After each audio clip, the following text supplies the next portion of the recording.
The following production is part of the We Be Geeks podcast collective.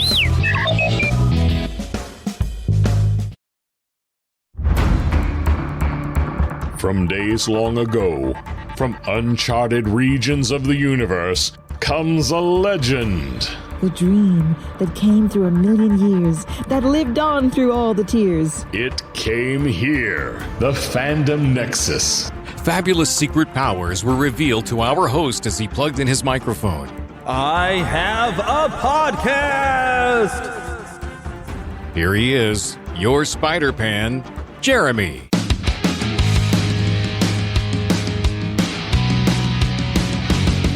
Yes, I am here right in time for the holiday to get you a bit more of some spooky fun as we're going to take a quick look into the SCP Foundation today, as well as, well, this still qualifies as a little bit of spooky fun for fans of Young Frankenstein. We'll pay a little bit of tribute to Terry Garr, who just passed away today, the very day that I'm recording this episode, or at least news just spread today. I guess today probably is the day she passed. I haven't looked up anything. I've pulled up a bunch of articles that I'm going to look at here with you. We'll be finding this out and reading this out together as I go through and dive in there, because it was kind of an unexpected thing. But she was 79 years old, so, you know, as you get older, the likelihood you pass kind of builds. So it's not like a complete shock to the system. It's just kind of sad. We're going to miss her for her work on things like Young Frankenstein and Mr. Mom. I think those are the two things I remember her from the most. So we'll pay some tribute to her. We'll talk a little bit about the SCP Foundation. And then I think today I will also have some time. I'm having fun doing this, the public domain radio, and I want to share another episode of Suspense with you because it seems appropriate for this time of year, and I want to get this episode out just in time before you expect children to come by your house and try to get some candy. This year it's going to be different for me. My church, this is the first time that in the history of this church that we've done a trunk or treat at our church. And my wife and I have kind of been put in charge of the youth, and we're trying to build and grow it. And some people have said, well, we don't have anything for the children to do around here. And like, okay, trunk or treat. So we're going to try to get the neighborhood kids to come by and hopefully a bunch of other kids. We've had at least one sign out in front of the church. I wanted to get another sign out on the corner, but that didn't happen. So my wife has better handwriting than I do, but she's also a busy teacher, so we just didn't get that other sign made. But I'm hoping enough people come by. And if you happen to be in the Kansas City area, especially if you're near Clay Como, 310 Randolph Road there in Clay Como, we're just off 435 near Worlds of Fun.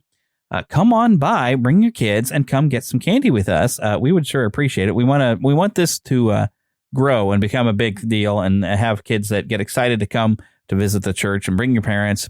And especially, we need to get some teenagers, because that's what my wife and I are going to be teaching, is mainly like middle school, and I figure up through 20. And we're starting to try to have youth meetings on Sunday nights. So we're trying to build a thing. And I tell you what, if you happen to be in the Kansas City area and you'd like to come and check us out, well, we'd sure appreciate it. It's hard to get something started when we haven't had it. We've got a lot of older folks in the church, and so this is an attempt to grow, and we really need to do it. So, and we're doing something different this year by having the trunk or treat. So I'm kind of excited. I hope it turns out really well, and we hope have a lot of kids come by and have some fun with us. That's our hope and our goal. So let's do some of our normal bits of fun that we normally do. So what have I been watching?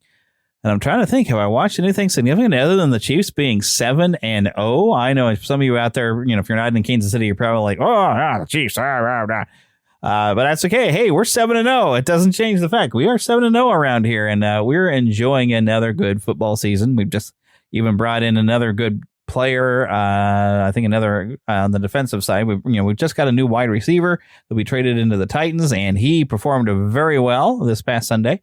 So I've been watching the Chiefs, but I haven't really. I don't think I've really watched any like normal TV shows. I don't watch a lot of TV, and so I can't think of anything significant. I meant to watch a little bit more specials for the season, like Doctor Who. You know, the Time of the Angels. That's something I usually like to pull out every year, and I haven't gotten around to it. Just haven't really had that kind of time. But what have I been playing? Those of you who follow on YouTube, one of the YouTube channels, because the podcast is, of course, on YouTube, but we also have the official Neverland Gaming channel. which is where I've been doing what we call scare play, and I've lately still been playing Dead Space, trying to get through it before the holiday is up, and I don't think I'm going to make it. I think I'm pretty far through it. I mean, it's an older game where, about 4 to 6 hours is a pretty good average time for a game, and of course this remake, I don't know how many hours I'm supposed to put into it, and I think I've got around over 6 hours, but I really only seem to have time to play it over the weekends. So we get to a weekday and I just don't have that kind of time. And instead of playing a game, I'm here talking to you. So that's definitely a valuable use of my time, is to come and talk to you. So the game doesn't get played, but I like doing this. So, I mean, it's not my bread and butter, but this is what's gotten me in a lot of places, is doing this show. And it's nice to be able to have you all out there that I can share some fun with. So I do appreciate that. And if you've never left us a review, boy, I tell you what, we could certainly use some, and some sharing of this show. And also go and check out, I've made sure now that we are everywhere with Watching Movies with My Pastor. Well, I'm still got plans. It's trying to find time and everything, make sure we watch these movies, but I still have plans. The next movie on our slate is I want to watch the 2002 Spider-Man film and have that as our next episode. So get in there, subscribe now, and listen to what we've done so far. Especially, we did have a special episode for the month. We did watch the Adventures of Ichabod, which is what I call half of the Adventures of Ichabod and Mr. Toad. So we watched, of course, the Sleepy Hollow part of it and had a good old time doing that as well. So we think you will enjoy listening to us commentate on that. And just the idea here is you get a little bit of information maybe about it, but also just have the fun shared experience of what it's like watching the movie if you're familiar with it. And we're hoping you just have fun like you're sitting with your friends watching movies. So that's available, of course, on YouTube, and also, of course, wherever you find your podcasts. Go and hit it there as well. And everything can be found at neverlandpodcast.com. So lots of fun things that I'm trying to put out there into the world to spread some fun, which I guess is one of my purposes in life. It's just try to find some fun and keep it out there, because we're getting close to the end of election season and everything is knuckling down. My wife and I were actually able to go and vote early on Saturday.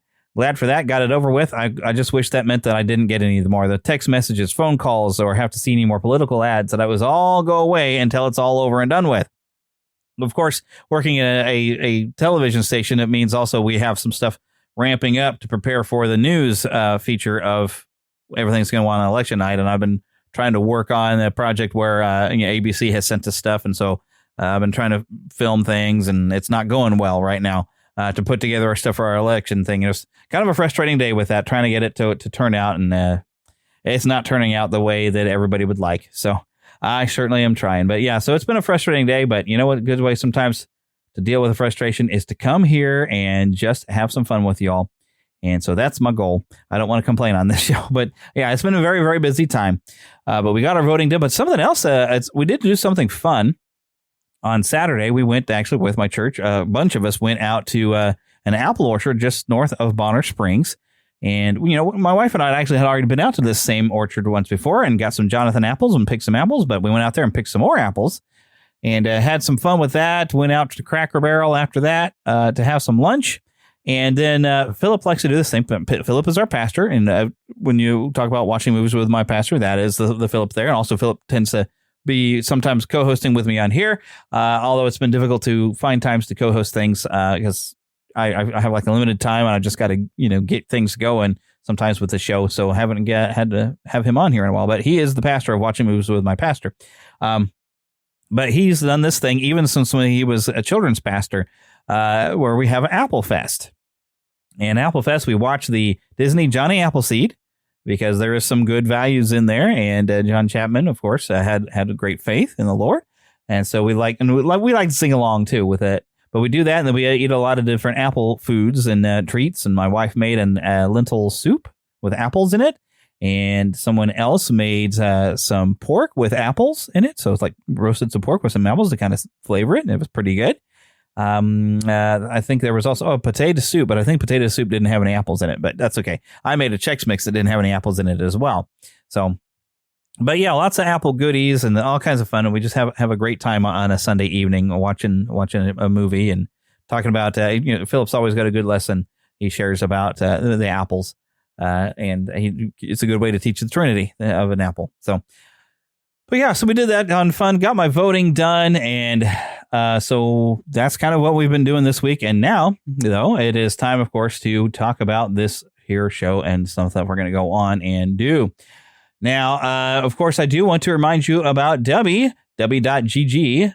Use the discount code Neverland, or hey, even go to neverlandpodcast.com, find the big giant W logo and click there so you can get your discount. I get a little bit of kickback, though, from what you order. If you happen to be a gamer and you want some energy without getting the jitters, they have powders that you mix into water and all kinds of different fun things. That's good, healthy vitamin stuff. So go and check it out. That's W. Alrighty. Now, at this point, normally I would do the trailer park, but I haven't done a trailer park in a long time, and the trailer park has moved over to be an exclusive feature for those who are part of the Red Circle exclusive memberships, which you can find right there in the show notes, a link to become an exclusive member, or you can join our Patreon page where I will share those there, as well as you can hear these shows without the ads. Not me talking about an ad, but the ads themselves that you hear about midway through the show and beginning and the end. So there are ways, if you don't want to hear the ads, that you can also support the show.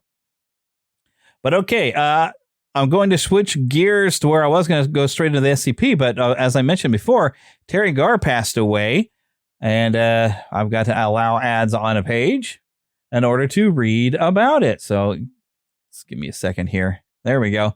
All right, so Terry Garr, known for starring roles in Young Frankenstein and Tootsie, which I've never seen Tootsie. She passed away here just today, 79 years old, in Los Angeles. She died of complications due to multiple sclerosis. She began her career in the entertainment industry as a background dancer in a number of Elvis Presley movies. Did not know that. Went on to earn an Academy Award nomination for her role as Sandy Lester in the 1982 Dustin Hoffman comedy Tootsie. She's the daughter of Eddie Garr. He was a well-known vaudeville comedian, and Phyllis Lind, one of the original Rockettes at New York's Radio City Music Hall, and she just seemed destined for show business with those kind of parentage. So she appeared in Elvis Presley movies that include Viva Las Vegas, Roustabout, and Clambake. She was a featured dancer on Shindig, performed as a cast member on the Sonny and Cher Comedy Hour. First big break came as Gene Hackman's girlfriend in the 1974 Francis Ford Coppola thriller, The Conversation. I did not know that they had worked together before Young Frankenstein. So Mel Brooks hired her, of course, as Gene Wilder's lab assistant in Young Frankenstein. If only she could speak in a German accent, and she did this. So I did find a comment from Mel Brooks. He tweeted this out on X or Twitter, and he said, "So very sorry to hear about Terry Garr's passing. She was so talented and so funny. Her humor and lively spirit made the Young Frankenstein set a pleasure to work on. Her, quote, German accent had us all in stitches. She will be greatly missed." And I think that's the one I'm going to remember her first. Michael Keaton actually did release a statement. Looks like he put it out here on Instagram. He said, "This is a day I feared and knew was coming. Forget about how great she was as an actress and a comedian. She was a wonderful woman. Not just great to work with, but great to be around. And go back and watch her comedic work, man. She was great." There's also, looks like David Letterman shared on Instagram, Terry Garr's many appearances on Late Night gave it a cash and importance not to impossible without her. She was a first-class actor and comedian and a lovely human being, a bright star and a real friend to the show. He says he was lucky to know her. She elevated it all, and I'm sad she's gone. And that's from David Letterman. And looking a lot of different photos, of course, on David Letterman. And I remember, I think the first thing I saw her on was Mr. Mom. So it's appropriate, I think, of seeing it from Michael Keaton. I don't see if Dustin Hoffman has anything to say. He might have, but he maybe has not shared it to where in time where anybody's seen it. Jumping over to IMDb, they have, of course, a list of movies that she would be known for. The last thing she was in was How to Marry a Billionaire back in 2011. Other things, let's see if I recognize. She popped up on Law and Order, which I'm sure a lot of people have been watching that one. Aloha Scooby-Doo, Greetings from Tucson. What's New Scooby-Doo? She was Sandy Gordon. I want to know. Apparently, that's not a continuing character though in Scooby-Doo shows. Let's open this up a little there. Did one episode of the Felicity series. Mary McGinnis, she was on Batman Beyond, Return of the Joker. Also, of course, Mary McGinnis on Batman Beyond for 10 episodes. Did one episode of King of the Hill. One episode of Chicken Soup for the Soul. Did an episode of ER. Batman Beyond, the movie. In 1999, Casper Meets Wendy. She, of course, was Phoebe Abbott Sr. in 3 episodes of Friends. Appeared as herself, actually, on The Weird Al Show. One episode of Sabrina the Teenage Witch. sliding down. I'm going back in time here for anything that oh, look, she did an episode of Frasier. She was just a voice. Let's see, going back, Dumb and Dumber as Helen Swanson. Adventures in Wonderland. I remember watching that. She was in 6 episodes as Duchess. I don't recall seeing her in that. I remember watching that as my teenage years. Let's see, Tales from the Crypt. She did an episode of that. Going back in time. Oh, she popped up on Sesame Street back in 1987. Going back. Ray Parker Jr. Ghostbusters. Oh, that's right. She's in the music video. She's uncredited for that, but she makes an appearance to say Ghostbusters. I recall that. Black Stallion Returns. Alex Mother. I don't think I saw that one. I think I read the book of the Black Stallion. It's a slow read when you're young, and I think at some point we watched the movie in school. Let's see. Moving backwards, there's the original Black Stallion. She was in that one as well. Close Encounters of the Third Kind. Let's see. Going back. Oh, there was a TV movie called Law and Order. That's interesting. There she was at the Sonny and Cher show. I think we mentioned that before. There's Young Frankenstein in 1974, where she played Enga. Then an episode of Barnaby Jones. And also 2 episodes of the Bob Newhart Show. The Odd Couple, the new Dick Van Dyke Show. She was a waitress. I didn't know there was a new Dick Van Dyke Show. Going back. Yeah, there's a lot of stuff. And here's where we start getting where she makes just small appearances in a lot of Elvis movies here as well. Oh, even as a girl outside a rink on the 1966 Batman. She popped up for 1 episode. She was raised primarily, though, in North Hollywood, California. She was the 3rd child of course, we mentioned her studio customer mother. She trained actually in the ballet and other forms of dance, and of course, having the small roles, as we mentioned, in dance, doing dances and stuff in the background for Elvis and everything like that. To see if there's anything else interesting. And let's look. We talked about her career, film and television, some later work. In 2006, she published an autobiography called Speed Bumps, Flooring It Through Hollywood, which details her career and health struggles after her diagnosis of multiple sclerosis. She appeared on the Moth Radio Hour broadcast December 9th, 2009, to tell a humorous reminiscence of Wake Up Call. She last acted on television in 2011, as we mentioned. She appeared on the 19th annual Race to Erase MS event in 2012, and she officially retired acting in 2011, and apparently that was revealed in 2019. So, yeah, that's basically a lot of the things about the life of Terry Garr. There's a lot more if you wanted to go and look up at Wikipedia or IMDb. Lots of information.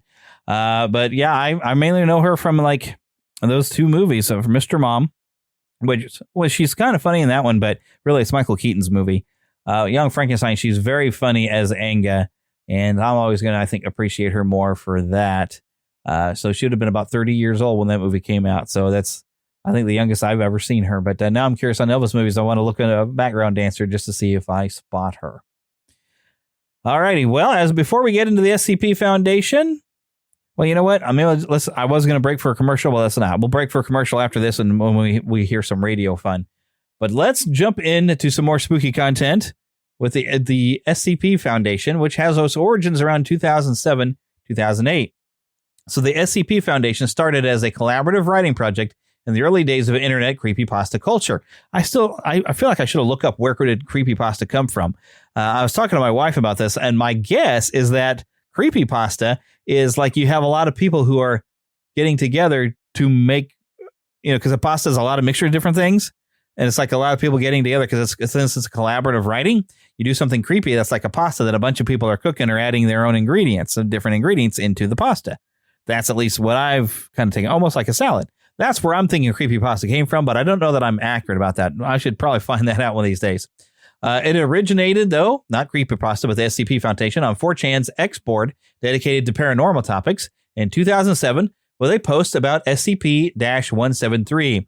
The post described a hostile statue-like entity that moves only when not observed, a concept inspired by the Weeping Angels from Doctor Who and psychological horror elements. This post sparked interest and others contributing to the idea by expanding on containment procedures and inventing new creatures and objects. These entries were soon organized on a wiki, giving rise to the SCP Foundation's structured format.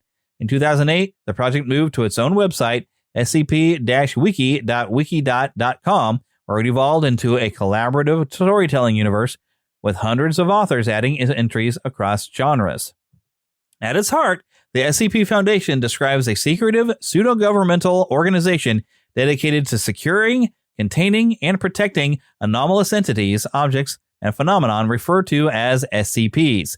Each SCP file follows a specific format, resembling classified documents, which describes 1. Containment procedures. Each entry explains the protocols needed to keep the anomaly safely contained, and this is often where the tension begins, as many SCPs are unpredictable or nearly impossible to control.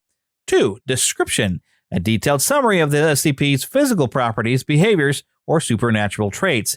These descriptions vary from humorous or surreal to deeply unsettling. 3. Incident reports or addendums. Files often contain incident logs that describe experiments or containment breaches, which add to the storytelling and lore of the SCP universe. Some notable entries include SCP-173, The Sculpture. It's a humanoid statue that can only move when it's not observed. It kills victims by snapping their necks. SCP-173 remains one of the most iconic entries, being the first SCP written and inspiring the aesthetic of many subsequent entries. SCP-087, The Endless Staircase, a dark, claustrophobic staircase that descends endlessly. Those who enter the staircase report the sounds of a crying child and increasingly disturbing encounters the deeper they go. SCP-682, The Hard-to-Destroy Reptile, a massive, hyper-intelligent reptilian entity with a hatred for life. Known for its aggressive nature, the SCP-682 has survived numerous termination attempts, making it a symbol for the Foundation's struggle to maintain control. SCP-096, The Shy Guy, a humanoid that covers its face and becomes violently enraged if anyone sees it. Once triggered, SCP-096 will pursue the observer no matter the distance, killing them and then returning to a docile state. The SCP universe explores themes of knowledge versus control, bureaucracy, and cosmic horror. Many entries are written to convey the idea that humanity is fragile, and the only thing standing between civilization and destruction is an overworked, underfunded organization performing a thankless task. Anomaly and the unknown, much like Lovecraftian horror, the SCP Foundation thrives on the fear of the unknown. The SCPs often defy conventional logic, and the Foundation's attempts to understand them only lead to more questions. The clinical, matter-of-fact style of SCP entries enhances their eeriness, making them feel like real government documents. And of course, there's collaborative world building. The SCP Foundation invites authors to contribute and expand the universe, fostering user-driven storytelling where each entry builds on the lore of others. Now, this has had an impact on pop culture. The SCP Foundation has inspired several games that highlight the unpredictable and terrifying nature of the anomalies. And this includes SCP Containment Breach from 2012, and this is a free indie horror game where players must escape from a containment facility following a catastrophic breach. It became a cult hit for its procedural elements and encounters with SCPs like 173 and 096. That being free, I'm going to have to look. I bet it might be available on Steam. I'm going to look it up. SCP Secret Laboratory came from 2017. This is a multiplayer game in which players take on roles as SCP guards or researchers working against or with each other to survive and complete objectives. These games emphasize the SCP Foundation's appeal on predictable scenarios where players face threats beyond their control. Much like the Backrooms, SCP-inspired videos on YouTube have gained popularity. Creators produce found footage videos or documentary-style videos that mimic the format of SCP entries, giving the impression of leaked classified information. Channels like The Volgun and SCP Explained have popularized these stories, bringing them to a broader audience. The SCP Foundation is a pioneer in the collaborative online storytelling, inspiring similar projects across the internet. Its influence extends beyond fiction, with other writers and creators adopting the secure, contain, protect structure for their own original works. The SCP Foundation is a unique phenomenon in that it is copyright-free, operating under a Creative Commons license, meaning anyone can build on the SCP universe. This open approach to creativity has allowed the SCP project to thrive, becoming a lasting part of internet culture. This is liminal horror for a digital age. Like the Backrooms, SCP stories reflect modern fears, bureaucratic failures, surveillance culture, and the sense that we live in a world teetering on the edge of chaos. and it subverts the horror tropes. While many SCPs are terrifying, some entries subvert expectations by being comedic, heartwarming, or absurd, showing the range and flexibility of the SCP format. Now, the SCP Foundation stands as a monument to collaborative storytelling, demonstrating how communities on the internet can come together to create immersive, compelling fiction. Its influence spans video games, YouTube series, fan fiction, and indie horror projects, making it a cultural touchstone for the digital age. The SCP Foundation continues to grow and evolve, with new entries and contributors constantly redefining the universe. It's a testament to how imagination and fear can inspire people to build entire worlds together and then try to contain them.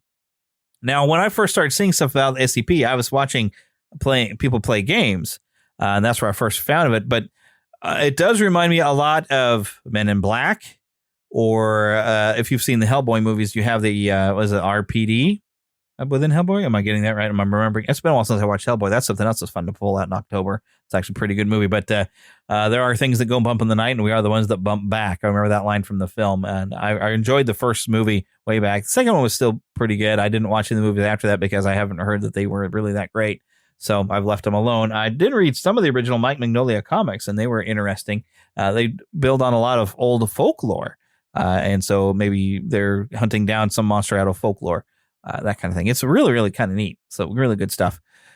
But it also reminds me of the game Control, which is by the game developers Remedy, which is known for doing stuff like Max Payne or Alan Wake. They're really good at doing some interesting, mysterious, and sometimes scary games and stories that are just on the cups of not being full horror. Although Alan Wake, I guess, kind of steps into horror a bit more. Alan Wake 2, I haven't gotten to play yet, but I hear it really dove into being scary. But Control is, it's if you haven't played it, I got a platinum on that thing. It's really wild because it is like a government agency, and there's objects of power and all these different things. And they're trying to contain all these different items that somehow or another have this weird ability that they can be extremely dangerous. And you are playing a character that goes in there looking for answers to something, for something that happened to her when she was a little girl, and she's looking for her brother. And it's a really great mystery story. And you also have, she wanders in there just as some horrible things have happened in there and released these entities that are whispering around them, and it's possessing people. And I don't want to give too much detail on it because I think you should go and check it out. Is if you like some good sci-fi and mysteries and slightly scary stuff with actually some pretty good action gameplay, and you even have the option to turn off your ability to die, which is how I got a platinum. I did that just because, like, I don't mind at my age just going through and playing and enjoying the story and the adventure that a game presents to me. And sometimes I want to go for the challenge, and sometimes I don't. And I was like, you know what? Let's just go and experience the story of this. And I did, and I had a great time, and I definitely recommend it. But it definitely, reading about the SCP reminds me of some of the concepts in Control. And I don't know how long Remedy was developing Control. I don't know if they were inspired by anything that you find out about the SCP Foundation. But it is very reminiscent of just having these entities, except for nothing's really necessarily a monster itself. Only it's a lot of objects. But these objects are dangerous. Like, for one, there is this refrigerator that someone has to stare at all the time. And you cannot look away. It has to be observed. And if you don't look at it, and you don't see what happens, but you have somebody that everything has gone bad. So this guy has not been relieved of duty from staring at this refrigerator. And he's kind of terrified. And you try to come around to help him with this cursed object. And as you leave the area where he's behind glass, you come around the side trying to get to the door to get in there to him. Something happens to the guy. And you never really see what, but somehow or another with that refrigerator, something killed him brutally. So it's that kind of thing where these objects are just scary. But I don't recall their specific monsters, although there is a connection to, like, the Alan Wake, like they're creating a shared universe. And there's a character from the first Alan Wake game that there's some DLC on Control that you see what finally happened to a certain character in Alan Wake. And it was actually playing Control that got me interested in playing Alan Wake. And I found out that it was available on the PS4 because originally it had been only an Xbox exclusive. And I granted I do have an Xbox, but I hadn't been playing with it much. I mainly switched over to my PlayStation. So that got me interested into getting my copy of Alan Wake, and I did play through that. If you'd like to see that playthrough, I don't know if I have control up on the Neverland Gaming channel, but I know I've got my Alan Wake playthrough on there as scare play from, I think, a couple of years back. I think I played that one as a scare play. Control, I didn't know was going to be kind of scary. I wasn't sure. But yeah, I really enjoyed Control. I've played it through twice now on both PS4 and PS5 because I think I noticed on PS5 it had a completely different trophy set. So I thought, I'm going to go and get these trophies. So I did have some fun with that. So, but yeah, definitely reminiscent. So if you're interested in stuff like the SCP, there's a game available for you on whatever console you have. I think it's probably on PC as well, probably on Steam. I know I'm going to look on Steam and see if I can find any of the, since this is a free game here, I might want to give this a try. I have seen where someone has combined the concept of the back rooms and the SCP together in one game. So where you have some SCP entities wandering around the back rooms. And of course, we mentioned Kane Pixels last time, where he's got, I think Async is the group he's come up with that are supposed to be studying the back rooms, but it would make sense something like the SCP would be looking into the back rooms and studying in on that and trying to figure out to contain the entities therein. So very, very interesting stuff going on with that. And I am going to, of course, look up this website later because I am curious and I didn't realize that they've got it all collected in one place. So I will try to put a link to this website up for you. So if you would like to go and check it out, Endlessly Adapting Lizard. I'm seeing that their Plastic Graveyard is a featured tale, The World Builder. There's site news on here. But yeah, there's an entire website now that I'm looking at. Official sister site, The Wanderer's Library. Collaboration across the world, International Translation Archive. So yeah, there's a lot of different things going on with this. And you can actually create an account here to you if you have ideas and you want to share some story ideas, apparently is what this is. Very, very, very cool.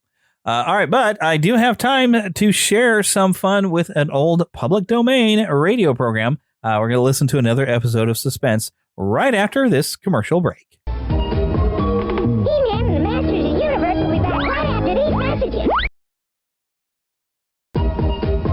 And now back to He-Man and the Masters of the Universe.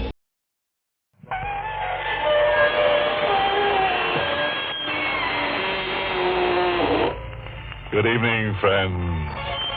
This is your host to welcome you through the creaking door into the inner sanctum. Come in. Come on in and join my wispy white friend. Oh, you're shivering. Cold? Well, don't let it throw you. Just remember that many are cold, but few are frozen. Oh, yes, your sheet is reserved for you. But please don't tear it. Remember the high ghost of living.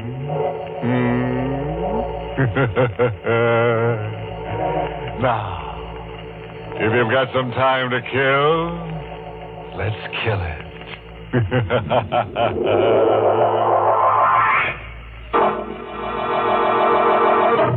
Tonight's Inner Sanctum Mystery, The Judas Clock, was written by Frederick Matho and stars Barry Kroger in the role of Sebastian with Lawson Zerbe as Andrew. Now, all comfortable and tense? Good. Now, I want to warn you, if you feel a pair of thin, cold hands passing over your face, don't be frightened.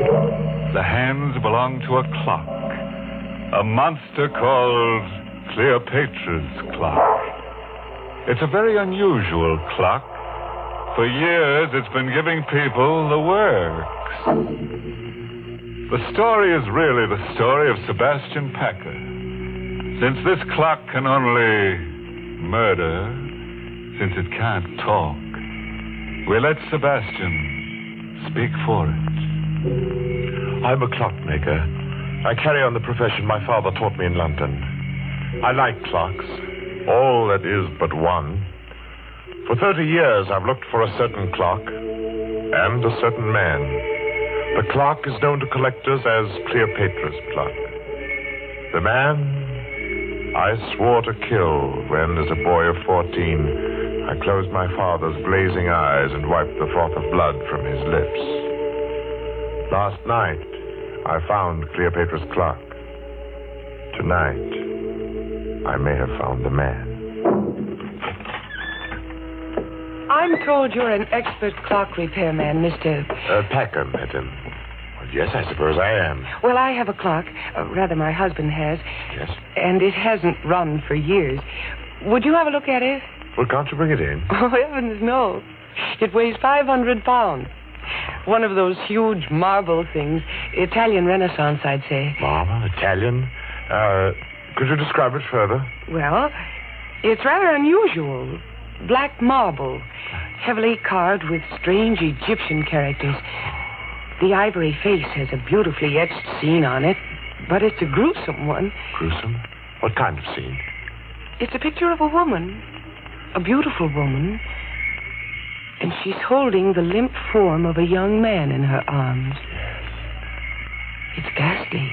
Cleopatra's clock. I knew without seeing it why the clock wouldn't run. It had been built in Italy for a prince of the House of Savoy in 1598. He conceived the clock when he discovered that his family treasures included 40 gold coins minted by Cleopatra and an Egyptian parchment.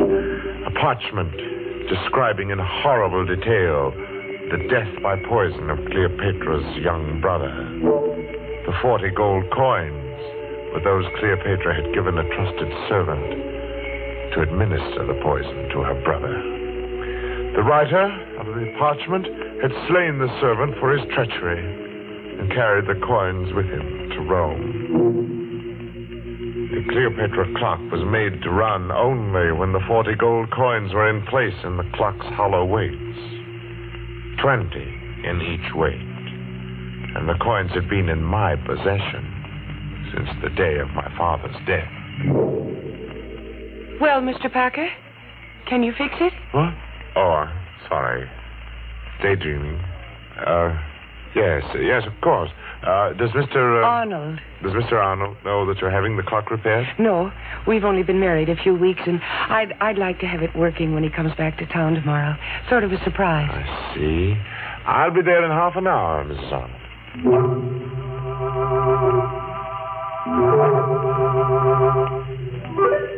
So last night I went to the Arnold house, and I found Cleopatra's clock again.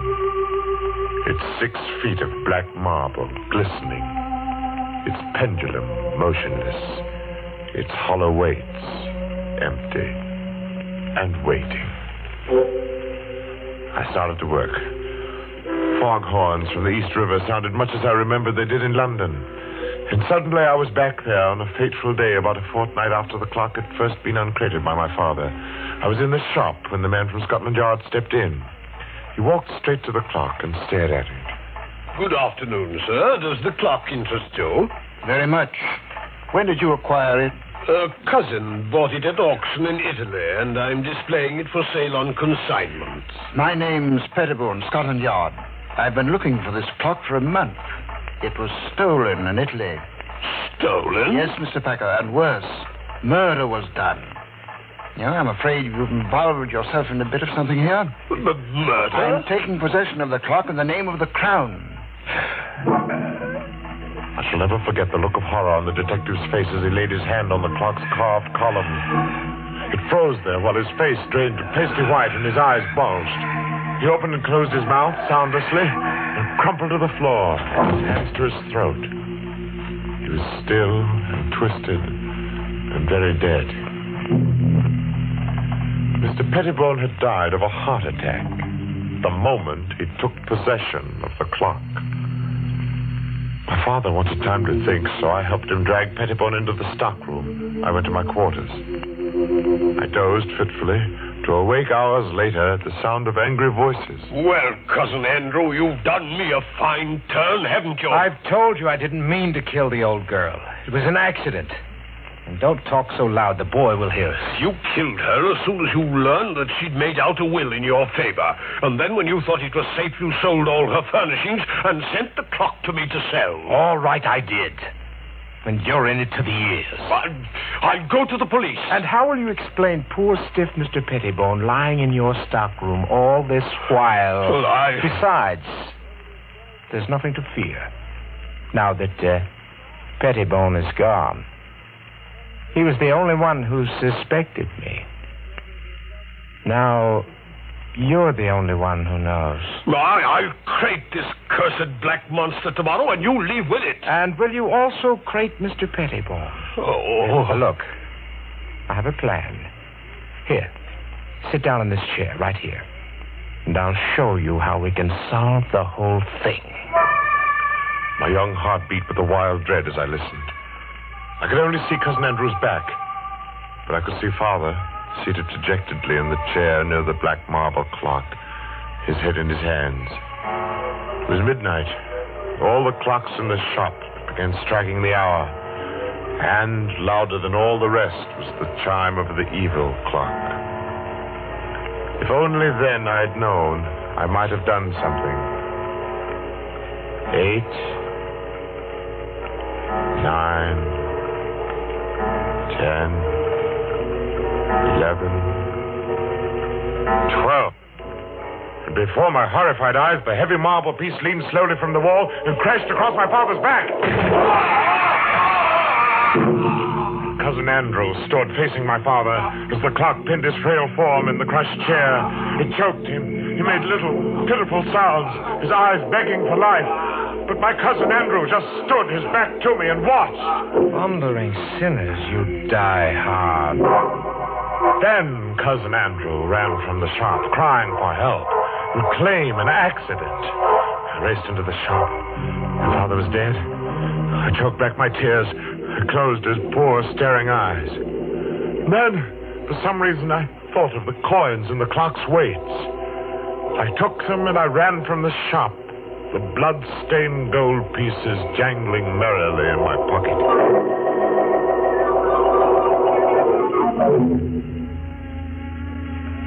Armed with the notion that the coins were of value and the definite notion that I must eat, I approached one of the many dingy little curio shops in the Limehouse district. I stepped through the fog toward a shop where a dim light burned in the rear. Every inch of wall and ceiling was hung with curios, old armor, swords, shields. I would have run out, but a wizened, apish man barked at me from the rear. Well, what do you want? I have something to sell. What have you got? I have 40 gold pieces, sir. They're supposed to have been the coins Cleopatra paid a servant to poison her brother. I twist the scrawny neck off of you. You're pulling my leg, eh? Oh, no, sir, I'm not pulling your leg, sir. Here they are. Blimey. Gold, right enough. Where did you cop them? I didn't steal them. They belonged to my father. Oh, it's a likely tale. Will you buy them, sir? Buy 'em, he says. Buy 'em. You get out of here before I cause a bobby, you scamp. Go on, now, get out. Give me back my coins. Get out or I'll come about and fetch you a sound one. The ugly brute came toward me. He held my coins clutched in a tight, hairy fist. Before I could move, it struck me the wall with a clatter. And then it happened. As I hit the wall, my eye caught a metallic gleam above me. I leaped back instinctively. As the hairy arm thrust at me again, a heavy metallic object dropped from the ceiling. It struck across the forearm of the clenched fist. I stared first at the man's gaping mouth, then at the great bleeding gash in the arm he clutched with his other hand, at the blood that dripped on the object that had struck him. It was an ancient headsman's axe. The gaping mouth opened and closed, making no sound. And then, with a moan of horror, the pawnbroker crumpled to the floor. I clamped my mouth upon a cry of panic. I stooped to gather all the coins that had fallen from the man's hand. Blood made them slippery.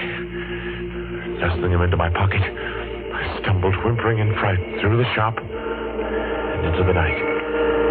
And the fog of London never swallowed a more frightened and a more lonely boy.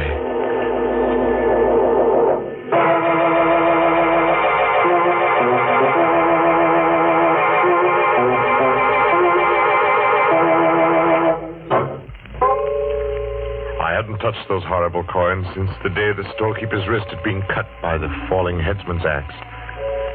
By now, I half believed the legend that evil followed them. I began to feel that the only way I could escape their curse was to find the Cleopatra clock and put the coins back in the hollow weights where they belonged. One day, as I read the notices in the Times, my heart skipped a beat. Auction of clocks at Chopin Place auction rooms, Saturday at 7. Rare items, one of them, fine Italian Renaissance piece of black marble. Rare treat for collectors. Come early. I went early. I was the auction room's first visitor. At the rear of the shop, a balding, dim-lit-eyed man looked up, appraised me as poor in prospects, and turned back to his paper. I felt the 40 gold coins in my pocket as I sauntered casually towards the black, gleaming clock. Other clocks about were ticking. Only the pendulum of the Egyptian clock remained motionless. As I cautiously opened the glass door of the clock to reach for the hollow weights, I seemed to hear my father's words again. It's an evil clock, son. Evil as Satan himself. I reached for one of the weights, my intention being to unscrew the cap of the weight quickly and to replace the coin. But I saw something I'd never noticed before. Directly beneath the right-hand weight was a small, round, flat bit of metal set into the floor of the pendulum box. It startled me. I looked over my shoulder towards the man in the rear. He was watching me. I had the unhooked weight in my hand within the clock. I'd have to work fast now to replace the coins. My fingers were sweaty with excitement. The weight slipped and fell directly on the metal piece beneath it. I say, what are you doing there? Let me! I paid no attention to the man now coming toward me, because something was happening within the clock. A whirring sound of wheels turning perhaps. And then in open-mouthed wonder, I watched the supporting panel in the front of the clock suddenly start to rise on hinges. The clock was off balance. The clock moved forward ponderously, and I stood there transfixed in the path of a black marble monster. Falling! Look out, you idiot! I jumped to one side. Idiot! Bender! Waited for no more. I ran for the street. Help! Thief! The coins jangled merrily in my pocket as before. I was where I had started, only as I ran, I knew. My father had been murdered, and I knew how. And I knew who had done it.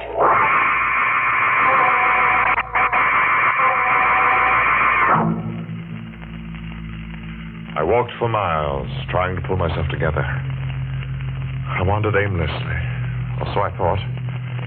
But fate had traced my path before me, because I was startled to find myself staring into the shop window of a rare coin dealer named Megaroid. I walked into the shop. Mr. Megaroid seemed a nice little man. He smiled a bit quizzically at my firm belief that I possessed the betrayal coins of Cleopatra. I poured them on his counter. Oh, I say, you could be right, you know. These are the right era.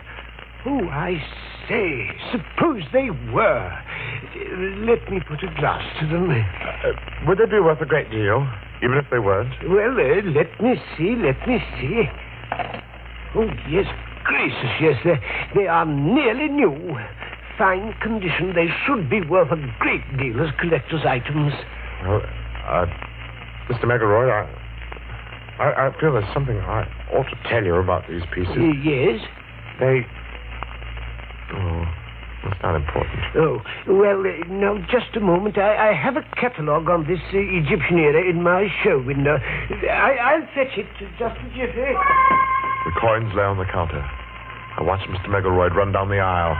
As he approached the display window, his foot caught in an electric wire which lay across the floor. The lights went out, and I saw him pitch forward. Mr. Megaroid!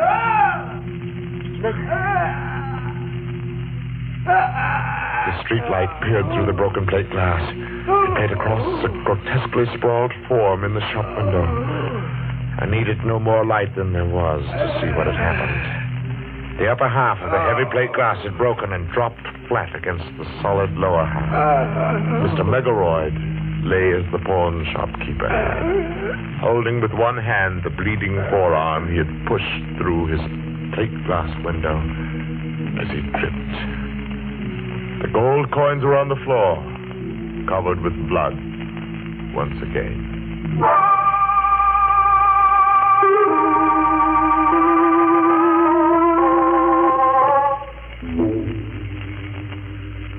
Tonight, I will find out if Mr. Arnold is Cousin Andrew. If he is, I shall feel no remorse in killing him. While working to repair the clock last night, I discovered that my father's accidental death had been a well-conceived, diabolical murder. If the right-hand weight was heavier than normal, thus reached the floor of the clock on the 12th stroke of midnight, it tripped a trigger, which collapsed the base of the clock and caused it to fall forward. My father had died on the 12th stroke of midnight. Have you finished, Mr. Packer? No, Mrs. Arnold. I'll have to come back tomorrow night. What time do you expect Mr. Arnold tomorrow? Oh, about 11, I'd say. Will you be finished by then? Well, I think so. I'll have to take these weights to the shop with me, though. Something has to be added.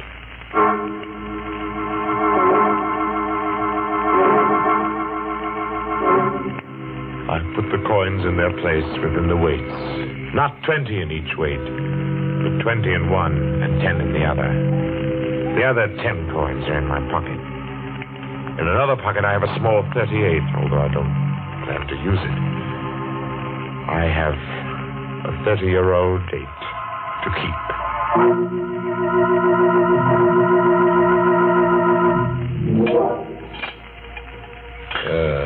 Think you'll have it fixed in time to strike midnight? Oh, yes, Mr. Arnold. It will strike at midnight. There we are. Weights are in place now. And it's exactly 5 minutes before midnight. I set the hands and then just a little show on the pendulum. So. And Cleopatra's clock ticks again. It wakes from a 30-year sleep, eh?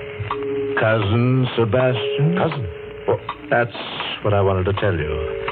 My wife told me your father owned this clock in London. Yes. Then I was your father's cousin. So you are Sebastian Packer, the little boy who ran away that night. You are Cousin Andrew. Yes, yes. Well, seriously, I don't know how much you know of that horrible night when your father was killed. I know the clock fell on Father. I heard the sound from my room. I was frightened. I came down the stairs later, in time to see them carry Father away. He was all covered up. Well, that was why I didn't find you in your room afterward. It happened so fast. Yes. We were sitting, talking. The clocks in the store were striking 12. Suddenly, the base of Cleopatra's clock seemed to cave in, and... I know. I bought the clock at an auction a few years later. Sentimental, I guess. Yeah. Had it all fixed. It's good and solid now. I saw to that. Yes. Well, I think I'd better run along now, Cousin Andrew. Oh, nonsense. Let's make up for lost time and get acquainted. Well... Come now. I have some final report from England here. Sit down a while. No, not that chair. This one's a lot more comfortable. Oh, very well.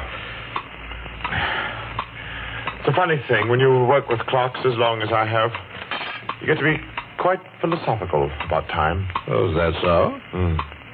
How? Well, here I sit by the big clock, just as my father said 30 years ago. Do you know how many seconds ago that was, Cousin Andrew?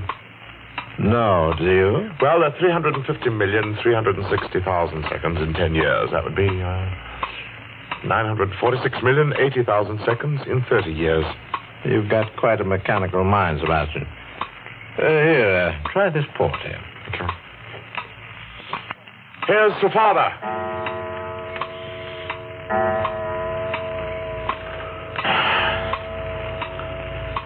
What's the matter, Cousin Andrew? Are you ill? No. Your face is drawn and gray. Shut up.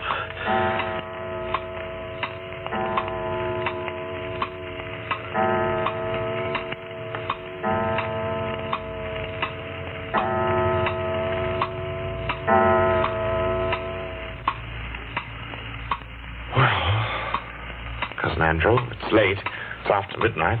Better go. I say, you do look awfully ill. Not that I don't care. Thundering sinners. Where are you going? Don't go. I must go, Cousin Andrew. I told the patrolman near my shop that I would like him to meet me at 20 after midnight. The patrolman? Yes. But here, sit down and relax. Take my chair. It's more comfortable. Oh, you're shaking like a leaf. Now, you just sit quietly. I'll see myself out. Thundering sinners. Good night, Cousin Andrew.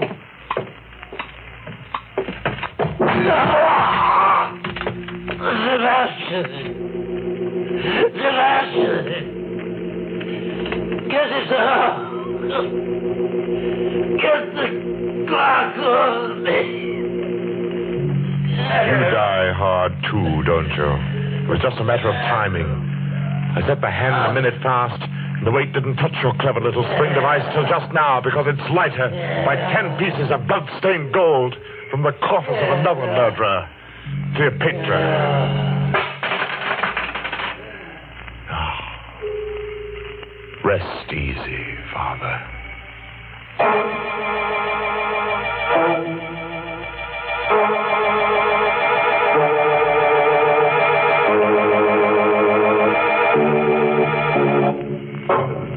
And a fine time was had by all. Gotta leave you now, folks, with a timely moral. You can figure out how long you've lived, sure. That's your pastime. But figuring out how long you're going to live, that's just any old time. Oh, yes, by the way, this story should teach you another lesson. Never complain when you have to work late.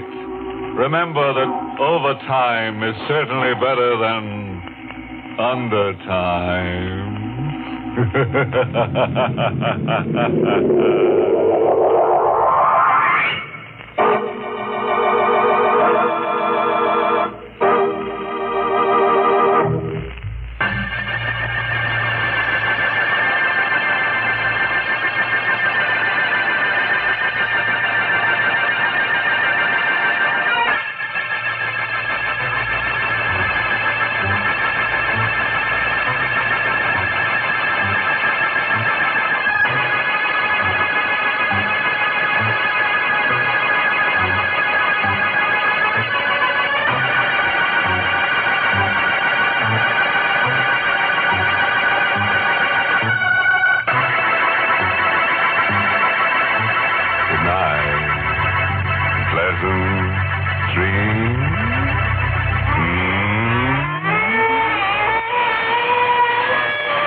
Sanctum was heard in the United States over CBS, the Columbia Broadcasting System, and has been rebroadcast for servicemen and women overseas. This is the United States Armed Forces Radio Service, the voice of information and education.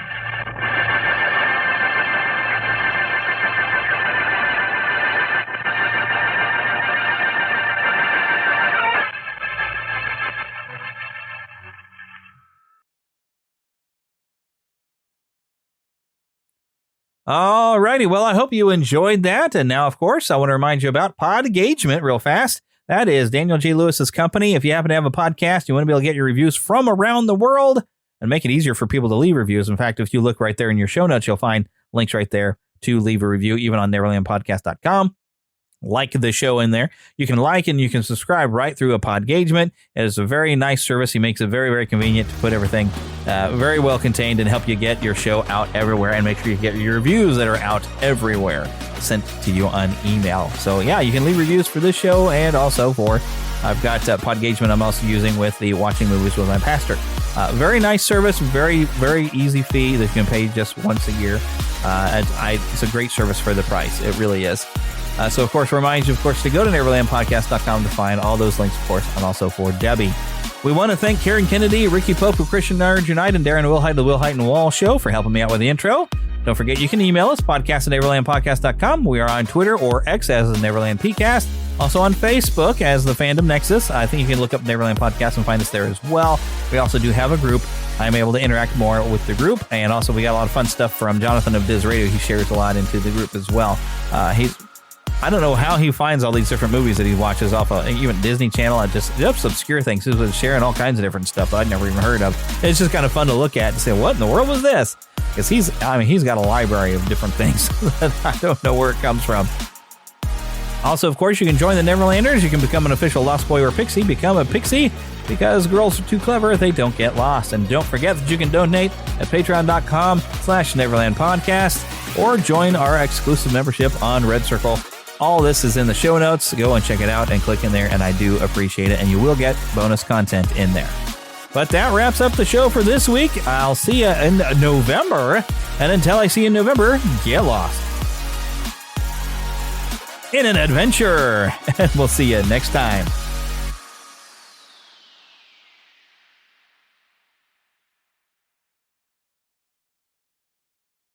When you need mealtime inspiration, it's worth shopping Kroger for thousands of appetizing ingredients that inspire countless mouth-watering meals. And no matter what tasty choice you make, you'll enjoy our everyday low prices. Plus, extra ways to save, like digital coupons worth over $600 each week and up to $1 off per gallon at the pump with points. So you can get big flavors and big savings. Kroger, fresh for everyone. Fuel restrictions apply.